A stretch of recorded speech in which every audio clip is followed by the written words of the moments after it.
On today's episode of the David Watson podcast, I was talking with a returning guest, Carlton from Brunton Media. And not surprisingly, Carlton and I got into all things media, marketing, digital media, and a really long conversation about the genius of the Coca-Cola Christmas advert. I hope you enjoy the episode. Please do like and subscribe.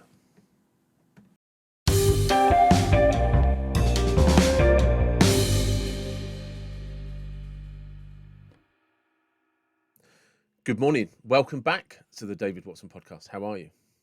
Hey David, I'm very well. I've just run to my office to find a camera doesn't work, which was entertaining, but that's life sometimes. See, How are you?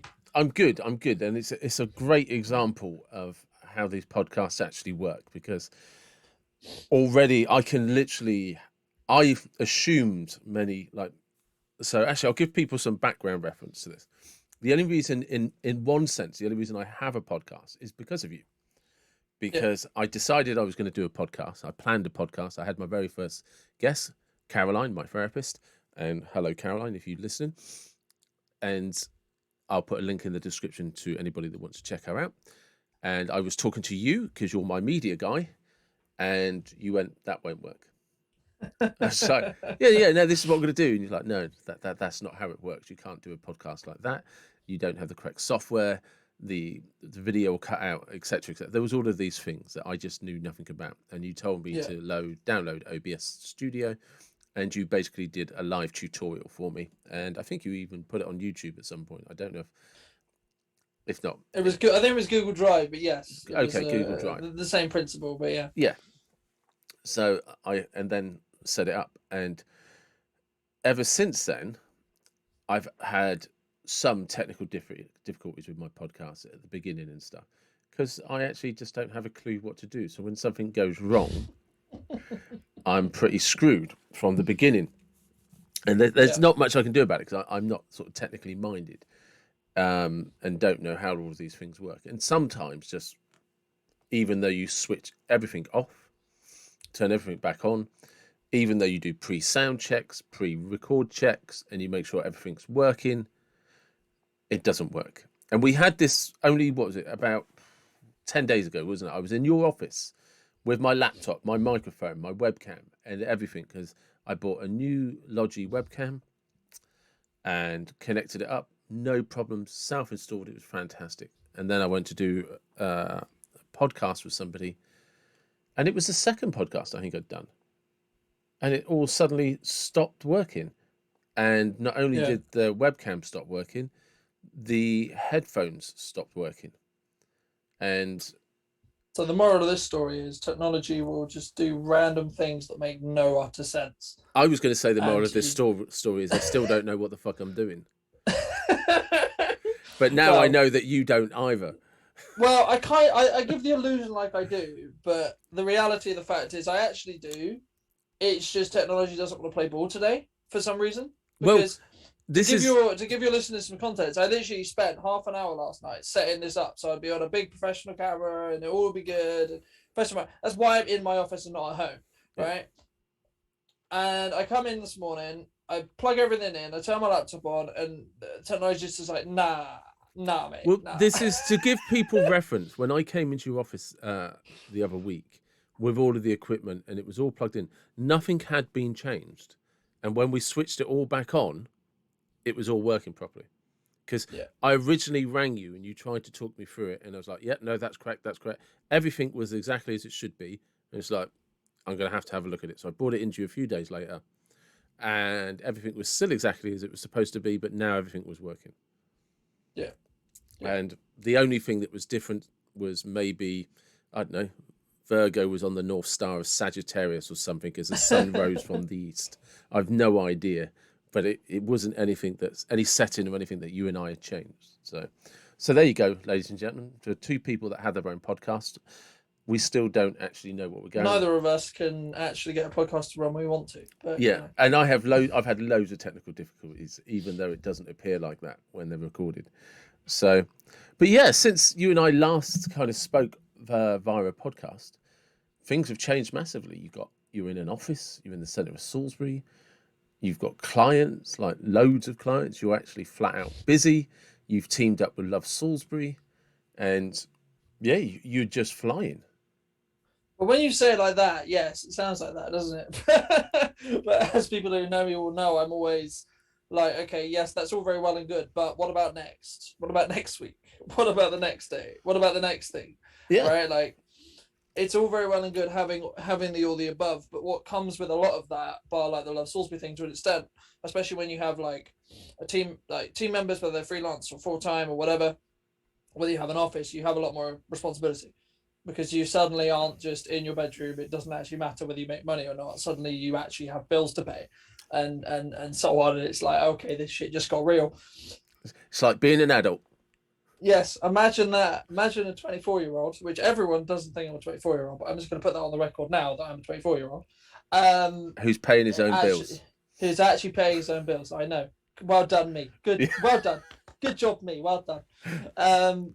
But yeah, I mean, yeah, I don't even know. To be honest, as you know, this year's been a little bit of a blur, like 2020 was, but in a different way. Yeah, Because for absolutely. me, I just get on. It's the best way I can describe it. I don't sit there and go, oh, well done, Carl, you've done very well, well done. I just like, okay, great, cool. What do I need to do today? I wake up, right, this. Even on the way here, even though I was in a rush to get here, I was still answering emails and still doing what I could to answer what had happened while I was asleep.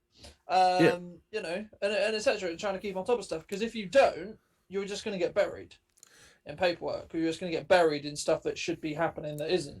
But in terms of business growth, you have actually grown in the last 12 months tenfold.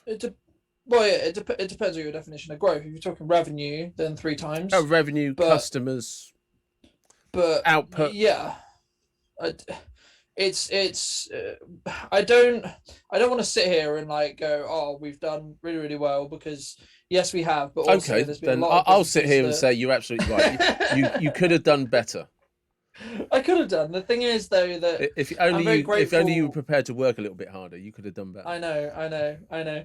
But the thing is, for me, I'm always very careful when I say, "Oh, look how well I've done," because a lot of businesses haven't been as grateful or haven't had the opportunity that I've had. Now, yes, in theory, I've made those opportunities, right? Of course, I have, but and I know how to seize them.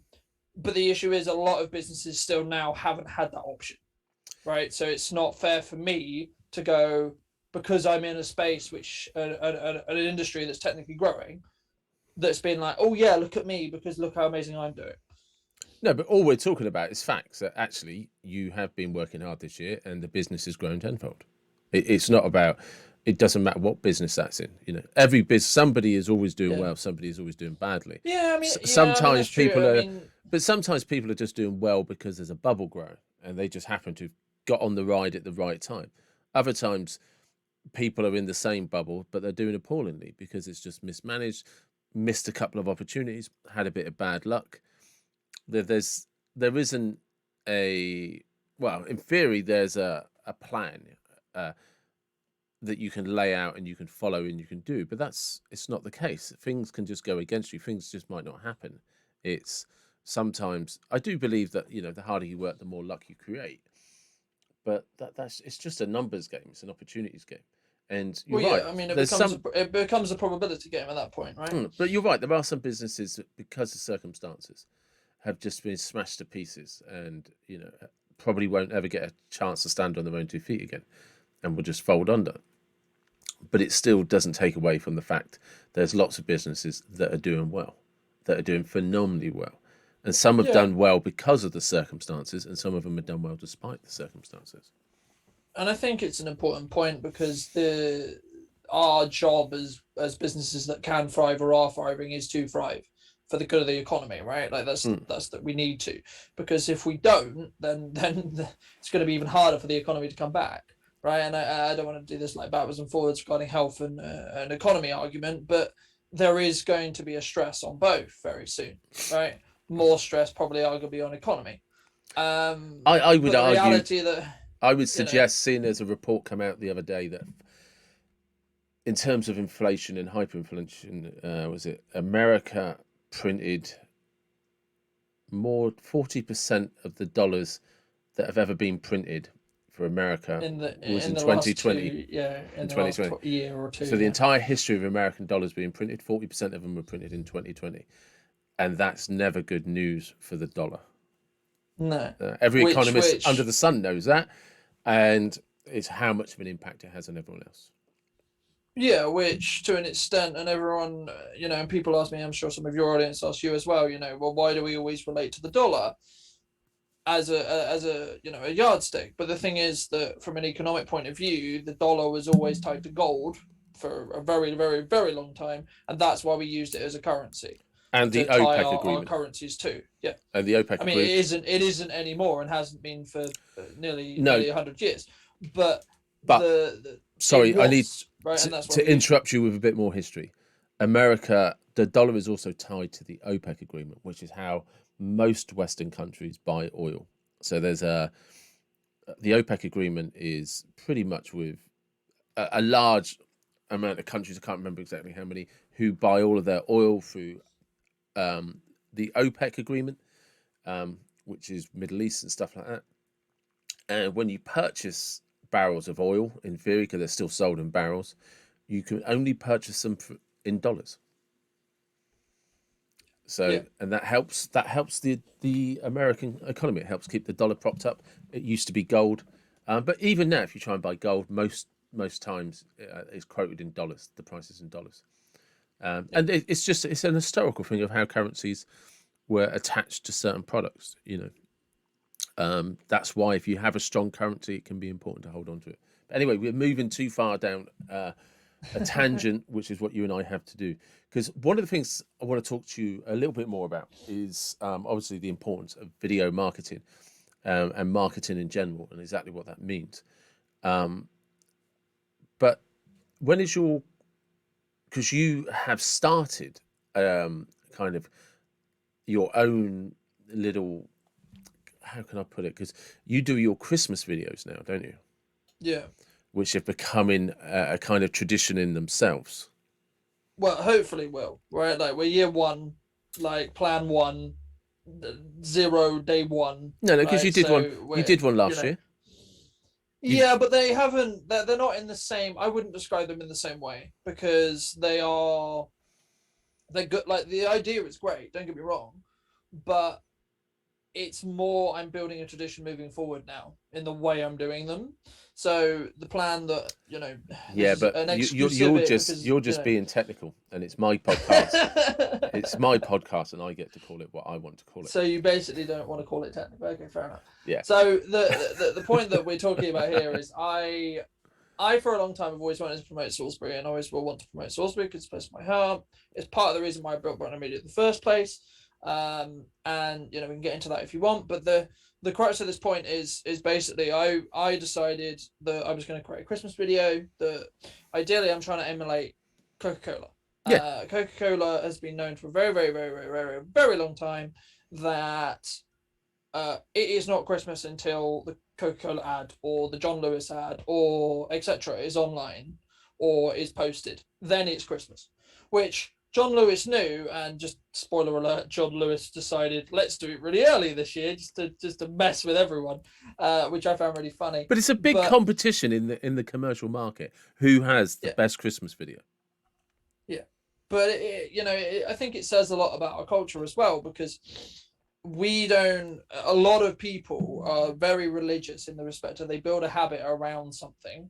It could be the Coca-Cola Christmas ad we'll use as the example here, but it could be anything, and then they are religious every year. But also, look, I'm sorry to interrupt you. Like that, I'm sorry to interrupt. I have proper adult friends who have proper full-time jobs and responsible positions who get excited for the Coca-Cola advert, and the Christmas doesn't start until they've seen the Coca-Cola advert, and then they compare all the other Christmas adverts. But so also, it's a real thing. But also, let me ask you, at Christmas, what drink is being drunk at Christmas? I don't know. I've no idea. I bet you there's a Coca-Cola bottle somewhere in that house. Yeah, they're going to be. Of course there is. Right? Because the thing is, if you have that emotional connection to Christmas doesn't start until the Coca-Cola advert on, you're never going to have a Pepsi in your house. You're just not, right? It's not going to happen. And the ironic thing for your viewers is Pepsi and Coke are actually very good friends. The owners, they're actually very good friends. Yeah, they're actually very good friends, and they know, because of a lot of laws, but even before, they know what competition is used for and how it can be used. So Pepsi, there was an article ages ago about some Coke ex-employees going to Pepsi and giving them the recipe to Coke, and basically the Pepsi CEO rung the Coke head up and said, so and so and so and so has just given me your recipe. You might want to look into this. Yeah, I remember that. Yeah, because of course the employees didn't realize that Pepsi and Coke actually, they have to have about 25% market share each. They have to by law, because you're not allowed to have a monopoly on soft drinks. You're not. So how did they do it? Well, they just bounce, so they both always have 25%, no matter what happens, because they parody each other. I don't know whether you noticed, but a lot of the time, bar Christmas, they parody their own ads. Yeah, absolutely. So that everyone thinks they do it because they're spiteful. No, they do it because it's really good advertising. It's really good marketing. I think that's a good thing to actually digress into, because people don't understand that the reason often people follow other advertisers is because it's working. If the advert bombs, no one follows it. And with Christmas adverts especially, once people seen how successful Coca-Cola had become, your John Lewis, your Marks and Spencers, your Sainsbury's, your Tesco's, they all started their Coca-Cola adverts. You know what I mean? This is our equivalent for Christmas. This is where we're going to set a trend. We're going to set a tradition. And that's how it works, is they all realised this is bloody brilliant. And they all know that whoever gets... Because it increases sales, right? That's the reality. It increases sales. Yeah, sorry, folks. There's a spoiler alert. They don't give a shit about whether you enjoy it or not. They care if you're spending money with them. And there you go. Unfortunately, that's the reality. But like I said, you kind of started this last year, but you've now taken it on. Like, actually, I'm going to turn this into something. And just for information's sake, just let everybody know what it is you actually do. So for a long time I was a videographer. Now I'm a video strategist, and now I'm probably a mix of all the below. So I do a bit of camera operation, I do a bit of strategy, I do a bit of marketing, I do a bit of this, a bit of that. And what that all wraps up into is I become a video marketing expert, or someone who consults on marketing. Or makes money for people. Ideally, yes, but we're never going to guarantee that we're going to do that, right? As we've discussed before, because the only way, and this is a misconception in marketing. Marketing is incredible, but it takes time, because it takes time to get the right form of advertising, the right form of content, the right language, there's so many factors that go into it. That's why it's so difficult to do. And it's also something that you have to do religiously before you see any results. Like, we've had clients that we work with for 6 months and they don't get any return. And then suddenly at month 7 or 8, they suddenly get 5 clients that generated them thousands of pounds, for example. But that's just because we just kept believing and kept understanding, okay, we're getting close. And it's all about this momentum. Well, you start defining the target audience as well, don't you? So you can start actually doubling down on where you need to give attention to. Because otherwise it's very much a scattergun approach otherwise. Yeah, and that could be a platform, that could be a style of content, that could be a type of content, that could be a certain niche of content. So we're going to do tutorial videos on X, Y, and Z, and they do really, really well. We're going to do explainer videos, for example. There's loads of different elements that you can look at, but the crux is understanding that it's going to take time, right? And one of the issues that a lot of marketers run into is they promise their clients very short-term returns, and then when they don't get the short-term returns, they suddenly end up being in hot water, right? Not naming anyone in Pacific, but it happens. That is the reality. It happens, right? And that's why we always say, look, we're not going to guarantee you anything, because unless I'm going to pay you, then I can guarantee you an increase in revenue. Bar that, I can't. Yeah. But going to what is it you do for this Christmas tradition that you're creating? So the Christmas edition specifically was started because I always wanted to promote Salisbury. So when there was an event on in Salisbury, or there was something that I thought needed showcased, or even just the city in general, I created a piece of content around it, right? So it's great for me because it shows what I can do, but also great for the city, hopefully, right? And I know some people have come for the city by seeing my work. Fantastic, hurrah! But the Christmas edition in Pacific is, for me, as I say, trying to emulate the Christmas kind of ad feel, in the respect to, ideally, or after a couple of years, hopefully there'll be a percentage of Salisbury that won't feel it's Christmas until they've seen my commercial ad or my video on Christmas in Salisbury. And I think that, for me, would be the ideal world. Whether that's going to happen or not is a different conversation, but from what I've seen and the reaction I've got from the first one, it seems to be pretty good. Granted, a lot of that is through paid traction, but the thing is, I'm in two minds about bringing this up. But the reality of the fact is, because everyone says, "Oh, you just pay for your views," or etc. The reality of the fact is, Facebook as a platform, or even Instagram now, you have to buy. If you don't spend money to advertise your content to get it out there, it will not get views unless you're very, very, very lucky, because you have to basically get it into a share chain that infinitely is being put on new people's profiles, that then gets put onto new people's profiles, and so on. The only other way is by paying Facebook, because Facebook organic reach is less than 1% now. But also as well, are you not just actually demonstrating what it is you do? This I would say so. Yeah, I do. But a lot of people feel it's the whole let's bot views thing because you're paying for it. Well, no, because the thing is, this is not the same as botting views. The whole point of marketing, like you say, is it's more, to the way I see it, it's more a start to finish. Do you know what I mean? Because you actually go out, you do the video of Salisbury, the kind of the Christmas feel of Salisbury, the centre of the Salisbury being set up, and lots of businesses get free advertising because some of them get put in it, because they're part of the backdrop, so to speak. And then you got to create that kind of advert, that content, and then you put it on Facebook.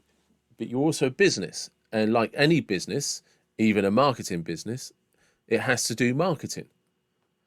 And what you've literally done is, hey, this is how good I make Salisbury look.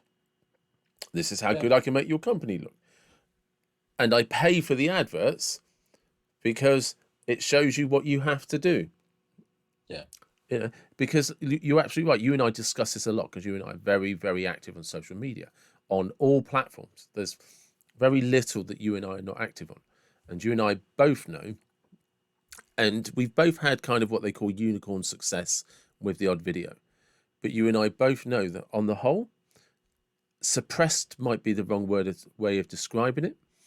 But if you're not paying for your content to be distributed, they're not going to put you into an algorithm unless you somehow get shared by somebody who is an influencer.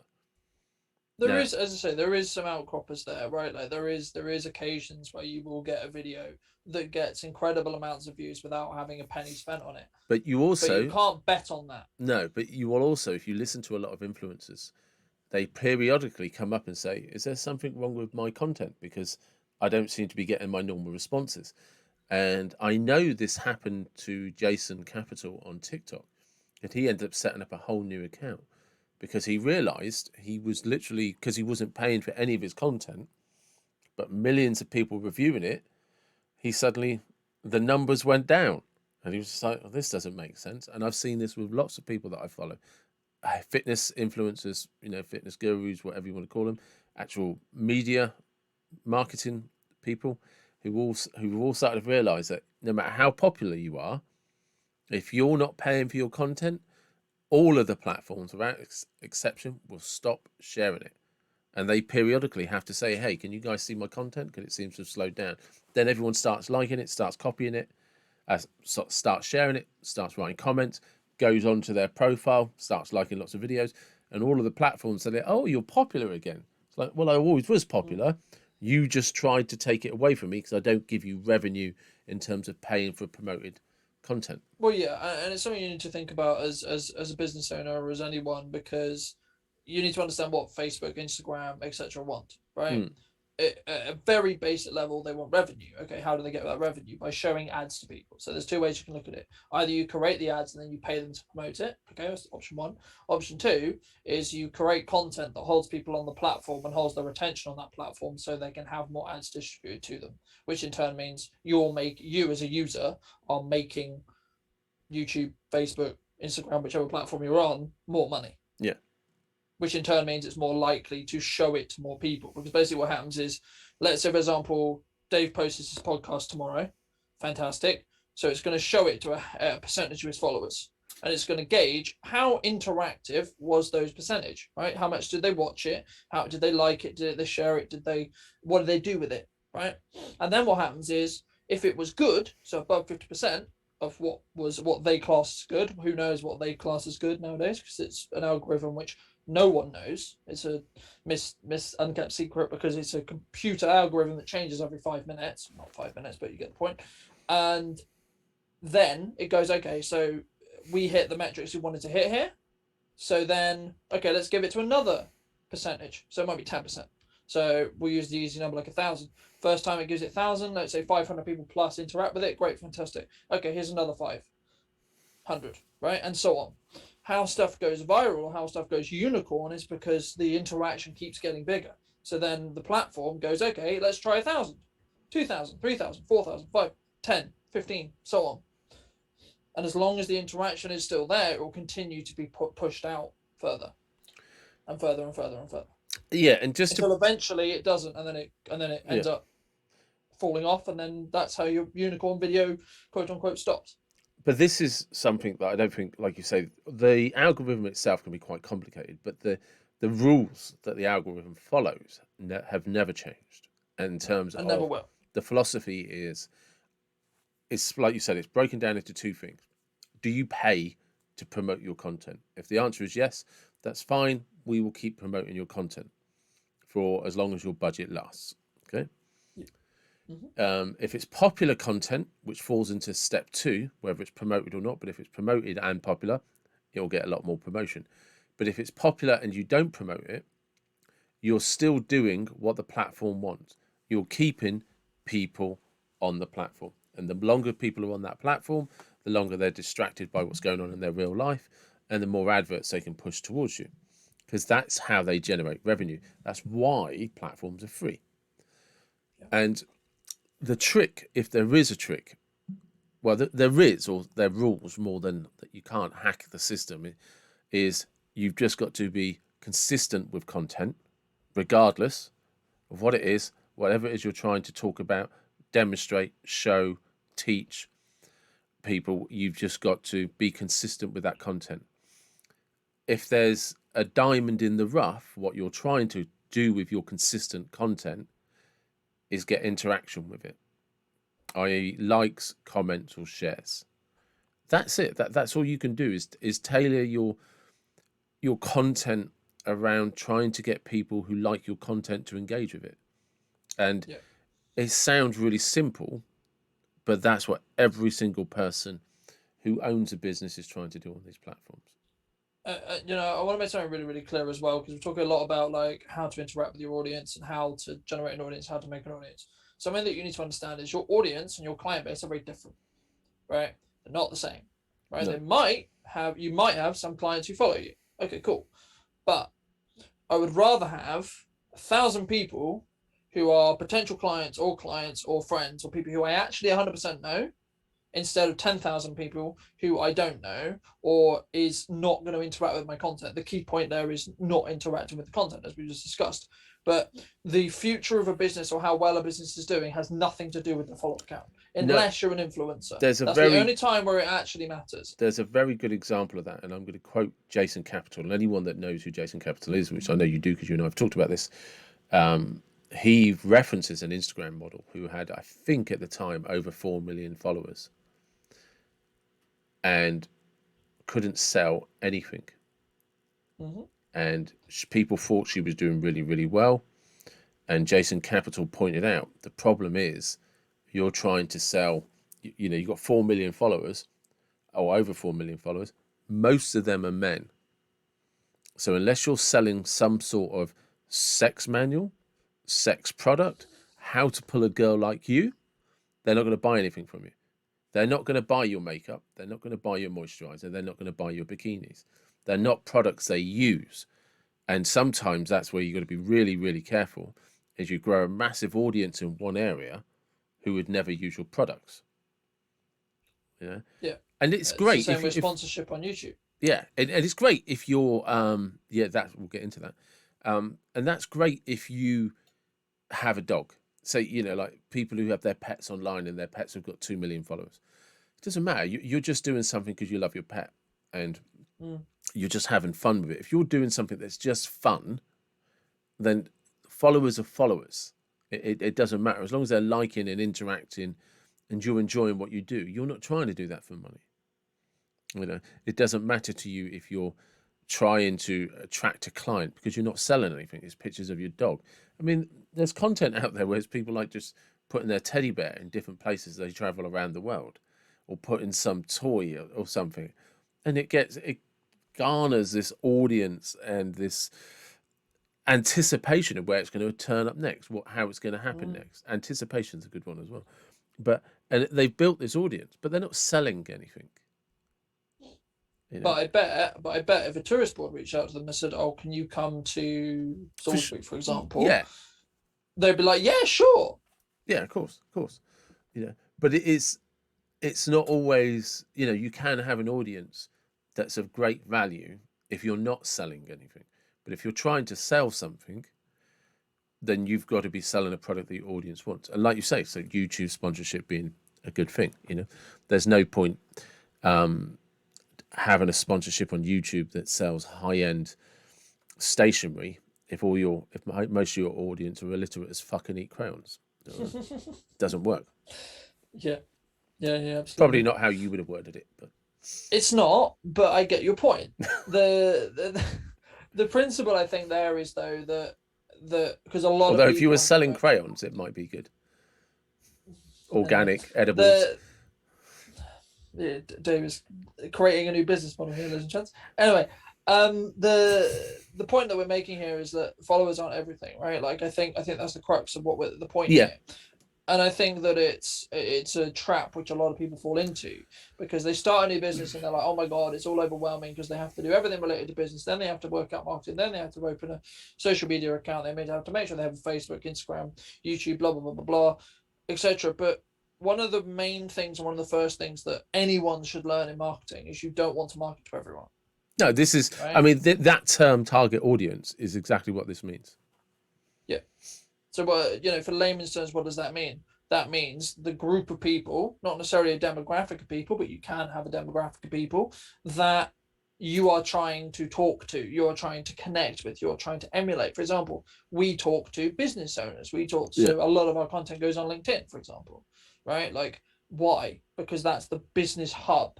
That's the networking hub of business. That's where a lot of our content Can I just interrupt with a very simple example, right?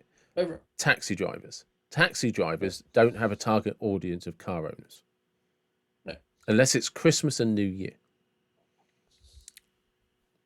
Christmas and New Year, taxi drivers, their target audience typically can become car drivers. Yeah. Right? But their general, Monday to Friday, 9 till 5, their target audience are people that don't own cars. But then it switches, actually can be any time of the year, but Christmas and New Year are very busy. It then switches to people who drink. And you don't have a nominated driver, so we get a taxi. And that's a target audience. Yeah, simple as that. And it's about understanding that when you market, because by having an opinion on anything, you're going to alienate another sector of people. That's completely fine as long as you make sure and you understand that the ones you're not alienating are the ones that are likely or potentially going to give you some money. Yeah, gyms. Because as a business, that's what you want, right? Like we pussyfoot around it a lot, but in business, why are you marketing? To increase your revenue. That's why you're doing it. Yeah. You shouldn't come out of the gate saying, please pay me money. But that's the crux of why you're doing it. But a gym is a good example of making sure you know your target audience. Because if you have a particular well-rounded all over gym, that's great for general fitness, possibly people looking at weight loss, right? But if you want to do specifically target bodybuilders or the strong men, the strong women competition, or CrossFit being another example, it's a very specific area of the market they're targeting. Bodybuilding, strong men, strong women, all of that. Again, you can't have a gym that has lots of equipment that your target audience are not going to use. So you've got to be, again, I'm just trying to give people like real life examples of knowing what your target audience is. So when you're going to do and this is why content, this is why niching is important, right? Like this is what I was going to make. Why do we niche into video marketing, right?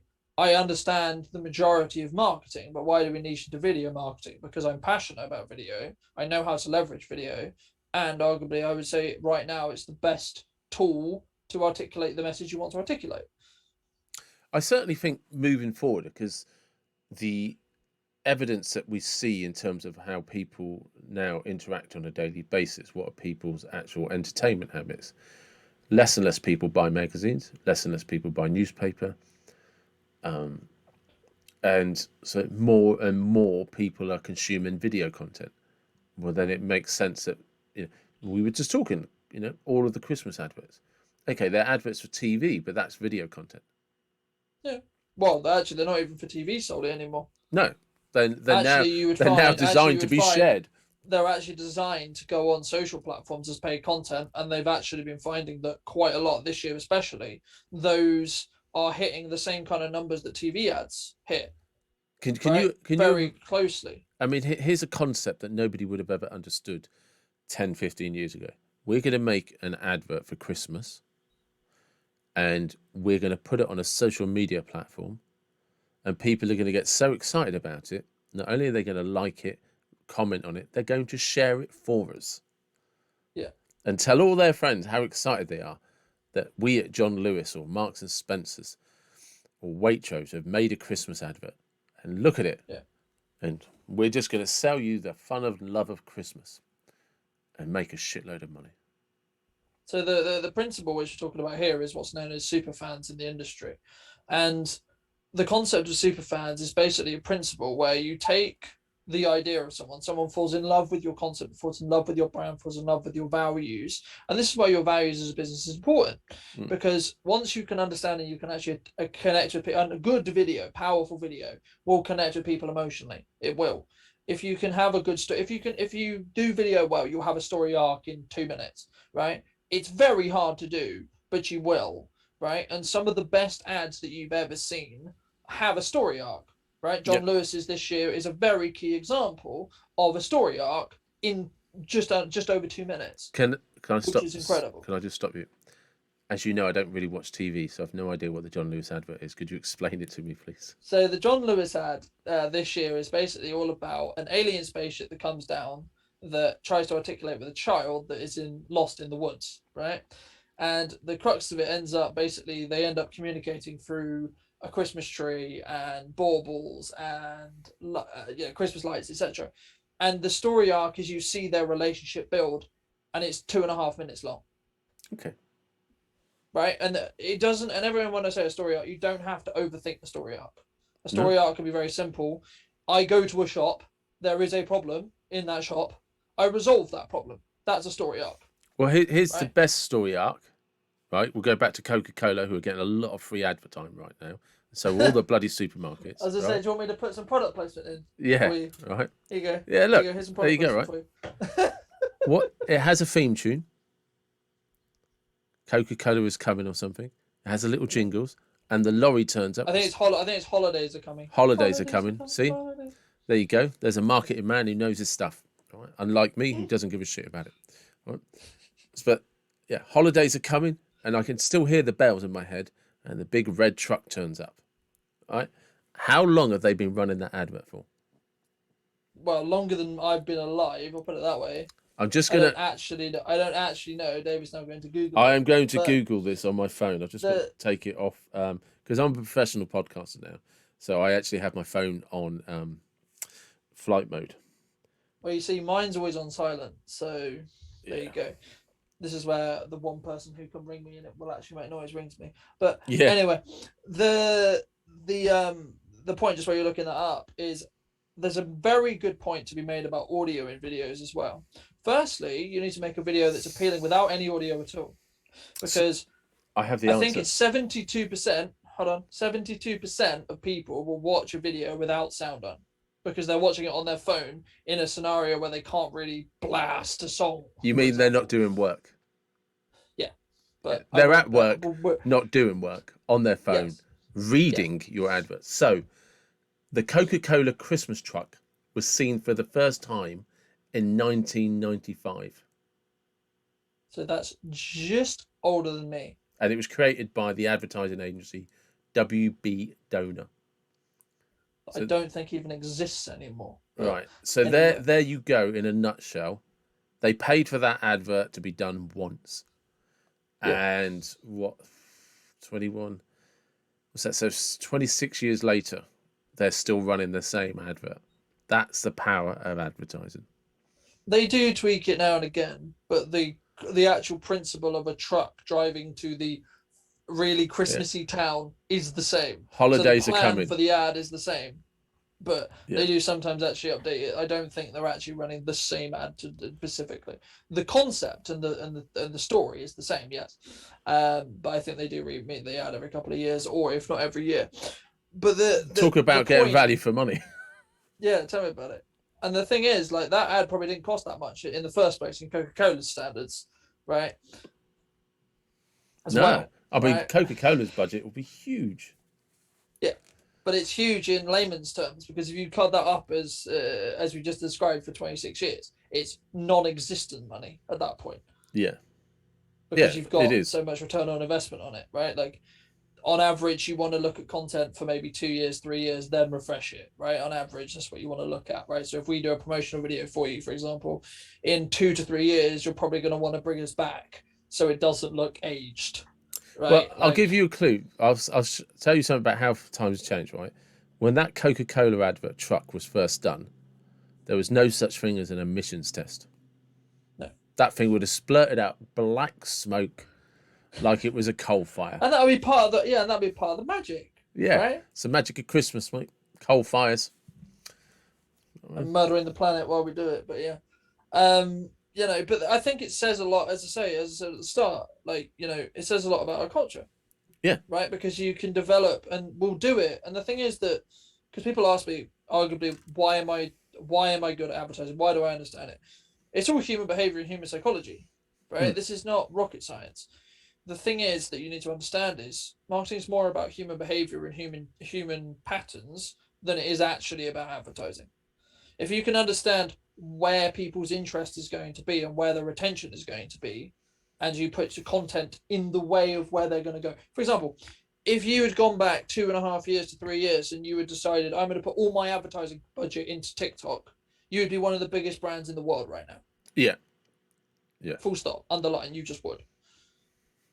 Yeah. Oh, yeah. The same with NFTs, the same with Bitcoin, the same with like all the new technologies that have come out. That are all good in their own respects for different reasons. But the thing is, you don't know which one until it does. Well, so that's why you can't bet on which one. No, but here's a good example of how they utilize human behavior: hashtags. Mm-hmm. Create trends. Once you get a hashtag that's trending, if you were one of the ones that first started using that hashtag, there used to be a thing on Twitter many years ago, and they were saying if you want to start trending, just watch the news, and every time there's breaking news, just write a comment about it, use that hashtag. Write another comment about it, use that hashtag. And just see if you can get into the trending algorithm. Before you know it, your posts are being shared on everything. And that still stands today. Yeah. I mean, for those who don't know, I have a gaming background, and we did the same thing with gaming, right? A new patch would launch on a game or something new, and I remember it very, very clearly. There was a Pacific challenge in World of Warcraft ages ago that I did for fun, right? That was the Iron Man challenge, which basically was like you have to complete the game with basically like making it a lot harder. So basically you weren't allowed to use a certain quality of gear. etc., etc., etc. Right, and I won't get too technical, but the principle was I did a set of videos that weren't in trend. 6 months later, they magically got a load of artificial views because that challenge magically got into a trend in the gaming sphere at that time. I didn't do anything else because the videos were already there; they already existed. But I didn't. That's what I mean by having stuff already before a trend. Like if I had Yeah. known, I would have continued the series. I didn't, but when I found out, I went, "Why have these videos got so many views?" And then I found out that it's actually it became a trend within that community, and that's what I'm saying. Understanding community and understanding firstly how to build a community around the content you do, which is also really important. But also number two, understanding how to market and how to sell is very important because, as I said before, a lot of businesses' problem sometimes they run into is there's a difference between you need revenue and you want short-term revenue. If you need revenue, okay, we can try a specific strategy that's more short-term led. It's probably worse for you long-term, but if you're not going to have a business in theory in 6 months, for example, then it doesn't really matter, does it? But the principle is everything that's worth doing takes time, right? And takes money. If you want exponential growth, you want things to just continue and you want to have a continued progression, you want to have continued interaction, you want to have continued this, and you want to get like 1,000 views or 100 views or whatever it is that your numbers are. Like I don't look at numbers, but let's just use 1,000 as an example. You want consistently 1,000 views on all your content, then you have to build a community that's going to support that content every time. And you have to create content that's valuable to them every time. Because if you're just posting rubbish that's not valuable, and that's why whenever I look at content or I talk to anyone, I ask you as well. I was like, okay, I'm happy to come on the podcast, but how are we going to make it valuable for your audience? Because there's no point otherwise, right? And there's no point because so far someone's sat through 45 minutes of us talking, and what have they got? They've got some actually good strategy. They've Exactly. learned a lot about Coca-Cola. Yes, which you can take with whatever you think. No, but it's in terms bad. of if you actually broke this down into segments, there is actually some we've broken down some kind of misconceptions, maybe not the right word, about marketing and advertising. There is actually a purpose behind it, and what these people are often trying to do is discover who the target audience is. You know, and if you want to look at it a different way, it's like, what are the elements that make a good advert? Well, one is it's catchy. One is it gets people's attention, has a good slogan, has a good tagline, has a good story arc. It has all of those things. Right, that's great. But one of the ingredients that you also have to understand is who is the audience? Where is that audience? So you need to know who the audience is, where the audience is. And then you have to actually decide with the advert, what are you trying to sell them? Are you trying to sell them anything at all? Yeah. You know, Coca-Cola, like you said, right now, all it's trying to do is make sure Coca-Cola is on every Christmas table on Christmas Day. Right? But it doesn't do it in a sales way, right? No. Because a sales way would be, hey, buy this, right? That's the cleverness. That would basically be the crux of the ad, right? That is the genius. What they're doing is very simple. They're saying, hey. For people that can't see, that are listening to this audio, Carlton's been picking up a can of Coca-Cola and showing it to the screen. And that's the point. All they're doing is putting Coca-Cola in the mind of everybody. And right now, there is no other Coke, Pepsi advert out there. It's Christmas, and everyone's like, Christmas is Coca-Cola. Yeah. Unless you're a die-hard Pepsi household, then you have Pepsi. But anyway. that's a brand again, you're loyalty. not in the target. Again, it's brand loyalty thing. But the thing is, like, this is what we're talking about brand, right? Like, I would argue the best thing to do as a business when you're starting out is to start building a brand. Okay, firstly, but if you're going to do that, firstly, what does that mean to you? Secondly, what are the values that are attached to that? And thirdly, how? Okay, so how is your logo going to be represented? I'm just going to say something about the thing about Coca-Cola. They do really, really, really well and they didn't know this at the time, but when they captured the Christmas audience, they captured children. Yep. Because children also think Coca-Cola is Christmas. Yep. And Christmas doesn't happen until children see the Coca-Cola advert. And not only that, it's reinforced by their parents. Mm-hmm. So Coca-Cola is creating a brand loyalty at a very, very early age. So, and that's, again, you're back to capturing audience. Who is your target audience? What are you trying? And like you say, Coca-Cola, who are getting a lot of free time right now, right? But that's actually the best example of how genius that advert is, because it doesn't sell, it doesn't tell you to buy anything. All they've done is made themselves the topic of conversation around an event. Yeah. And that's and probably every single best advertiser, you can look at Nike, you can look at Adidas, you can look at Coke, the example we used today, etc. You can look at any of those global any big marketing brand or anything, any big brand, and you'll notice that when they advertise, they're going, "Hey, here's a piece of really valuable information," or "Hey, this is a cool thing, isn't it?" Yep. But what they're doing is they're putting very subtly some brand logo in there, or they're putting made by or sponsored by or etc. That's why sponsored by exists. Sponsored by is a way for me to put my logo on stuff that's going to get seen by people. That's why people sponsor stuff. Spoiler alert, that's why people sponsor TV shows. That's why people sponsor football teams. That's why people sponsor etc. etc. etc. Is to get that logo out there to be seen by more people. So then people are intrigued and go, okay, okay. And the final point I'll make on the child seeing the Coca-Cola advert, something that your audience may know, is a lot of the decisions we make or the behaviors we actually have as adults are made before we're 7, right? But they're put in place before we're 7. So if I'm being shown a Coca-Cola advert from the age of 5 to the age of 7, how loyal do you think I'm going to be to that brand? Moving from the age of 7 through to the age of 70. Oh, crikey, yeah. Crikey. Right? So the principle is, and this is why you need to be careful, for parents listening or anyone listening, this is why you need to educate yourself on how advertising works so you can protect your child from it. Because it is powerful, but it also can be very malicious, right? I wouldn't argue that I'm not putting any brand in light saying it's malicious, but it can be used maliciously. That's the point I'm making here. And the ones with a good moral compass, or the ones with the good reasons to do stuff, will never do that for a moral reason or an immoral reason. However, others will, because they see it as simply just a transactional game. I want to make more money. This is the way I do that. There's a lot of businesses who don't do that, and the majority, from what I found, don't do that. They do it because they have a greater purpose outside of I want to make more money. Well, great, fantastic. But it's something to be aware of. I just want to get I just want to ask you something, because I'm conscious of time.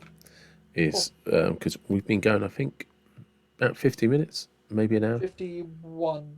Right, already.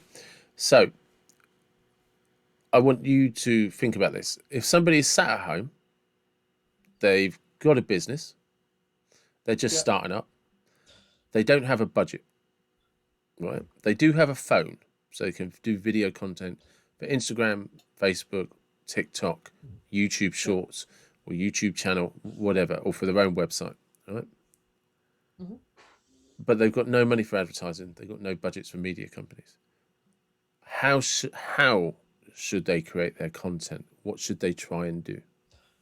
So there's 2 ways I can answer this. Firstly, it's a very good establishment that you need to make. Can you afford to bring someone in or not? Right? No, I'm cutting that out. You cannot do that. But let's say you've got, okay, fine. So you've only got a phone. So first you need to ask yourself, before you even think about making content, you need to ask yourself, as we've discussed today, who is your target audience? Who are you trying to talk to? Right?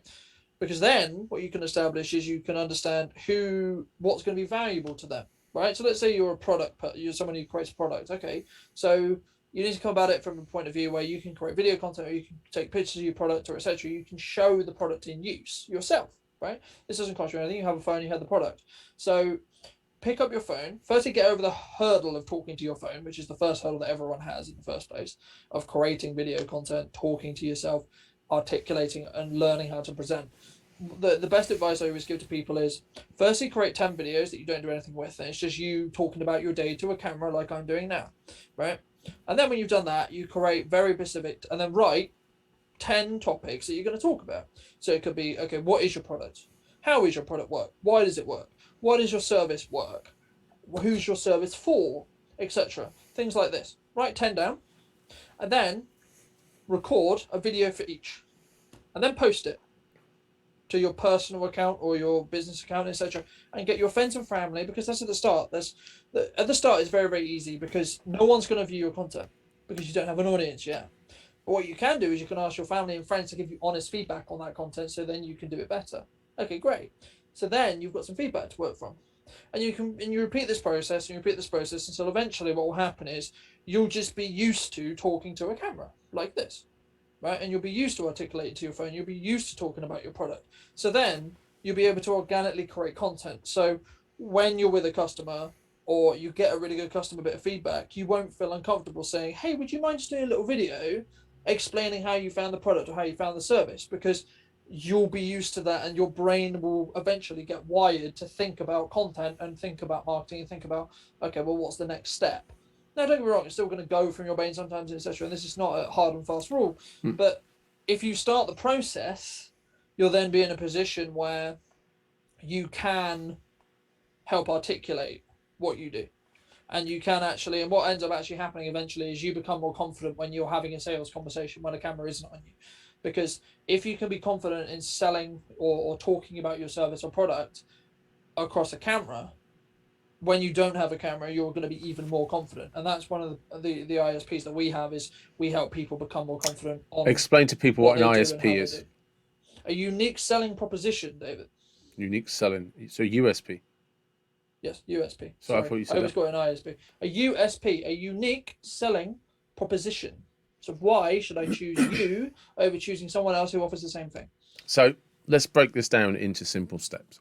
So first of all, what is your product? Yep. Or service. Product or service. Why is it potentially valuable or useful? Yep. Right. So what's your use case? How does someone use it? Yep. Where is your potential audience? And who is your potential audience? Yep. Now, they're not the same. Now, let me explain why they're not the same. One is a platform. So mine, for example, is LinkedIn. Yep. Right? For example, then it's who. Okay, so what kind of people? This is when we look at demographics. We look at, are they male? Are they female? Are they between the ages of 18 and 45, etc. Right? That they're different, and you need to understand the differences between the two. They're not hard and fast rule either. For example, you'll notice that we put our two main platforms, Instagram and LinkedIn, but we still put content on Facebook. We still put content on YouTube. We still put content on the website, because the more it's not a hard and fast rule, but your pressure and your focus should be on those specific platforms. So those two or one platform that you see as valuable. So, right, where was I? So, first of all, what is your product? Why is it valuable? Yep. So what is your product or service? Why is it valuable? Yep. Why is it useful? Okay. Where is your target audience? Who is your target audience? Okay. Yep. So you've got to understand those 3 points. Okay. Yep. And then you've got to decide how you're going to communicate them. Are you just going to show them the product, talk about the product, explain its value, explain its worth, explain personal reasons, or give personal examples of how it can be used? So then you've got to come to consistency. How often? How frequent are you going to post? How often are you going to post? And like you said, just get used to talking on a camera. And then you then got to start studying the feedback. Who's viewing it? Do you know who your target audience is? So, and that can all just be done off a telephone. Yeah. Off a mobile phone. Mm-hmm. And all a media company is going to do is help you sound and be perceived as more professional. Yeah. And a good production company or a good media company or a good marketing company will help you articulate your message better as well. They'll help tweak your language. They'll help you feel more confident, etc. But at the end of the day, you still need to know what you're talking about, because me as a content creator, I can't help you know what you're talking about. You have to know the bulk of the content. I can then help you fluff it up and make it look a lot better and sound a lot better and feel a lot better, and for you to come across more confidently. But if you still don't know what you're talking about, you're still going to be talking shit. And that's probably an excellent line to stop on. Thank you very much. Pleasure as always. Thank you. Right, let me just stop that recording. And there we have another episode, and that was with Carlton from Brunton Media. I will ensure that there are links in the description, links to Carlton, links to Cavanagh, as she was mentioned, and please do check out the Christmas video that Carlton does, or just check out his work. He's a very passionate guy and loves what he does.